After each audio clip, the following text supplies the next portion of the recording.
कुछ घटनाएं मेरे साथ ऐसी घटी, मेरे दिल के बहुत करीब विकास और प्रकाश नामक मेरे दो साथी थे, जिनका आकस्मिक दोनों 23 साल के थे, उनका देहांत हुआ और हमको थोड़ा दुख लगा, हम दर्द में थे।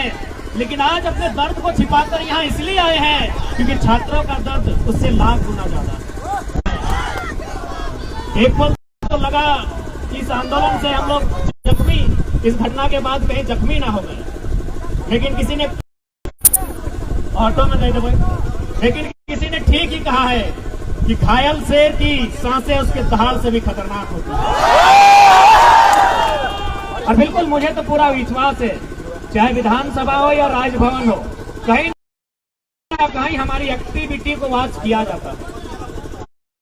आप देख सकते हैं मुख्यमंत्री का नया भाषण में कहते हैं कैसे लिया झारखंड, तो उनके समर्थक कहते हैं लड़के लिया झारखंड। वे मोटा मोटा करने बोलिए, जहां ये नारा दिया है कि लड़के झारखंड, ये नारा हम लोगों का है। अब बात करते हैं राजभवन की।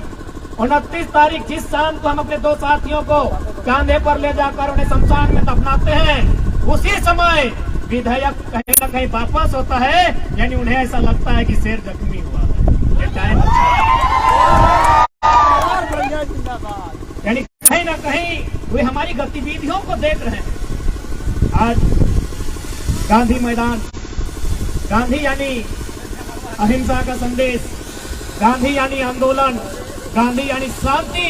लेकिन आज यदि गांधी के देश में छात्र आंदोलन कर रहे हैं, छात्र शांत हो रहे हैं, तो कहीं न कहीं उन हुक्मरान पर सवाल खड़ा होता है जिन्हें हमने चुन कर। आज खासकर जो लोग सत्ता में बैठे हैं, ये भारत से अलग कटकर एक नया झारखंड राज्य, बिहार राज्य से कटकर एक नया अलग झारखंड राज्य बना। उस समय जो हमारे राज्य के पहले राज्यपाल थे, राज्य के सर्वोच्च रहनुमा माननीय प्रभात कुमार, उन्होंने एक लाइन कहा था कि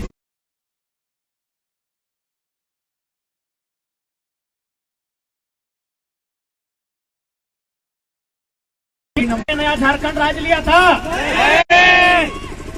एक बात कहिए, यदि हम कहें बंगाल बंगालियों का है तो दिक्कत है, किसी को दिक्कत होनी चाहिए। यदि हम कहें गुजरात गुजरातियों का है तो क्या किसी को दिक्कत होनी चाहिए?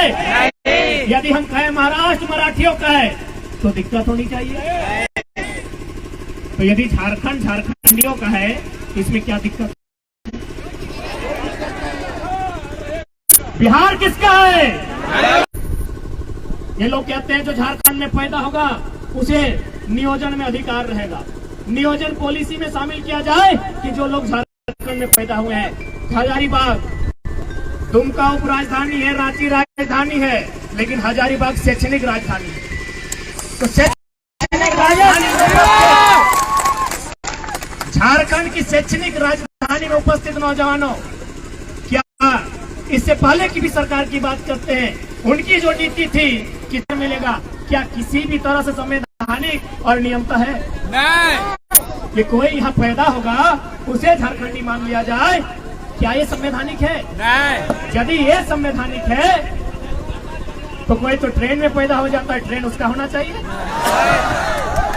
कोई अस्पताल में पैदा होता है, अस्पताल उसका होना चाहिए। तो पैदा होने से जब अस्पताल मेरा नहीं, पैदा होने से वो ट्रेन मेरा नहीं, तो सिर्फ पैदा होने मात्र से उसे झारखंडी कैसे माना जाए? बिल्कुल सही बात। वर्तमान सरकार नियम लेके आती है 10वां 12वां पास। अरे हम लोग भी यहाँ पर इतने लोग हैं, कोई मामा घर से, कोई मौसी घर से, कोई फुआ घर से मैट्रिक पास किए है ना। तो फुआ घर से, मामा घर से, मौसी घर से मैट्रिक पास करने के बाद क्या मामा फुआ मौसी ने हमको वहाँ अधिकार दिया है? तो मात्र 10th और 12th पास करने से पूरे भारत के लोगों को झारखंडी मान लेना कहाँ का इंसाफ होगा? आज लोग बार बार दुहाई देते हैं। एक बात बताइए, ये संविधान का हवाला, ये संविधान का डंडा केवल झारखंड पर, या जो लोग संविधान की बात करते हैं क्या उन्हें संविधान की जानकारी है? यदि नहीं है तो आप केवल अनुच्छेद 15 और 16 में क्यों रुकते हैं? अनुच्छेद 19 तक पहुंचिए, अनुच्छेद 171 तक पहुंचिए, अनुच्छेद 371 तक पहुंचिए और पढ़िए क्या लिखा है। ये भारत का संविधान बड़ा खूबसूरत है, ये कहता भी है नहीं भी कहता है। भारत का संविधान आर्टिकल 171 171 क्या कहती है विधानसभा के लिए कि कम से कम 60 विधानसभा की सीटें होनी चाहिए, कहती है ना। भारतीय संविधान अनुच्छेद 171 वो कहती है कि विधानसभा में किसी भी राज्य में कम से कम 60 विधायक होने चाहिए, हमारे यहाँ 81 है, कहती है ना। लेकिन फिर वही भारत का संविधान 371 जिनमें कुछ धाराएं हैं जो सिक्किम, अरुणाचल प्रदेश और गोवा के लिए कहती है आप 30 और 40 में काम चला सकते हैं। वही भारत का संविधान जो 171 में कहता है कि 60 विधायक होने चाहिए, वही संविधान कहता है आप 30 में काम चला सकते हैं। ये संविधान का डंडा, ये संविधान की मार केवल झारखंडियों के साथ क्यों? हमने किसी के साथ क्या गुनाह किया है? हमने कहा किसी के अधिकार को छीना है? दुनिया में हजारों लड़ाइयां लड़ी गई है। एक राजा ने कभी एक रानी के लिए युद्ध किया है, लेकिन हमने जब भी युद्ध किया है इस माटी को बचाने। हमारा कोई इतिहास बताएगा कि हमने किसी को घर से भगाया है? हमारा कोई इतिहास बताएगा कि हमने कहीं कब्जा किया है? हमने जब भी युद्ध किया है, अंग्रेजों से जब भी मुकाबला किया है, अपनी माटी को बचाने के लिए किया। तो हमारा गुनाह क्या है? हमने किसी का क्या बिगाड़ा है? आज ये राज्य न जाने कितनी शहादत के बाद की गोद सुनी हुई, न जाने कितनी बहनों की मांग का सिंदूर उजड़ा है, तब जाकर हमने एक नया झारखंड बनाया। यही आपके हजारीबाग जिला के अंतर्गत बिशुनगढ़ प्रखंड है, वहाँ एक बलग मक्का नामक गांव है। एक गांव में सात लोग शहीद नहीं हुए, उनका गला किसी का काटा गया, किसी के गोलियों से छलनी किया गया, तब जाके हमें राज्य मिला।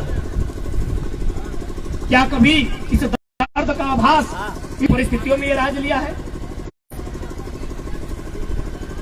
इसलिए आज जितने भी नौजवान जो अपने घर से बाहर छात्रावास में जाकर तैयारी करते हैं, कभी उनके दर्द को किसी ने समझा है कि किस प्रकार हम अपना मुर्गी, चंगना, छगरी, पटरू, गाय गोरू बेचकर अगर हमारी माओं के पास अगर पुरखों का गहना है उसे गिरवी रखकर अपने खेत का जमीन का टुकड़ा किसी को कर्ज में रखकर बड़ी मुश्किल से पैसा जमा कर उन पैसों को गठरी में भेजकर बच्चों को हजारीबाग, किसी को रांची, किसी को धनबाद भेजा जाता है। इस उम्मीद के साथ भेजा जाता है कि जब बच्चा घर वापस आए तो एक छोटी सी नौकरी ले। और उस उम्मीद को पूरा करने के लिए बेटा दिन रात मेहनत करता है। वो अपने सारे दुखों को भूलकर, अपने संगी साथियों को भूलकर एक छोटे से लॉज में जहां सबसे कम दाम में उपलब्ध हो पाता है वहां तैयारियां करता है।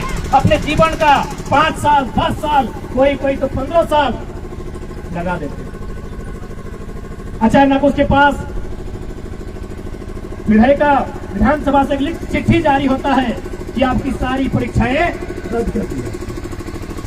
क्या कभी ने सोचकर देखा है उसके साथ क्या बीतता है? उनकी सीमा बढ़ा देंगे। एक बात बताइए, जो लोग थोड़ा सा टेक्निकल एग्जाम की तैयारी करते हैं वे लोग अगर उम्र की सीमा बढ़ा दी जाए तो सक्षम है, लेकिन जो लोग डिफेंस की तैयारी करते हैं उम्र की सीमा बढ़ाकर उन्हें घोड़ा बना देते हैं। आज होमगार्ड का मामला हजारीबाग में पेंडिंग है, आज होमगार्ड का मामला धनबाद में पेंडिंग है, वो 2017 की बहाली। आज यदि आप उनको कह भी देते हैं कि हम आपकी उम्र की सीमा को बढ़ा देते हैं, क्या उन्हें फिर से 5 फीट का हाई जंप करवा सकते हैं?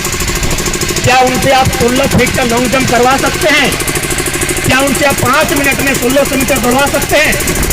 तो वास्तव में इनके पास विजन नहीं है, इनके पास मिशन नहीं है, ना इनके पास दूरदर्शी सोच है। इसलिए आज झारखंड के तमाम नौजवानों को, पढ़ने वाले छात्रों को आज एक जगह आकर इस आंदोलन को भागीदारी देना होगा और प्रयास करना होगा। इतना जोरदार हमला हो सरकार पर, या तो सरकार बैकफुट पर जाए या 24 में सरकार कहीं ना रहे।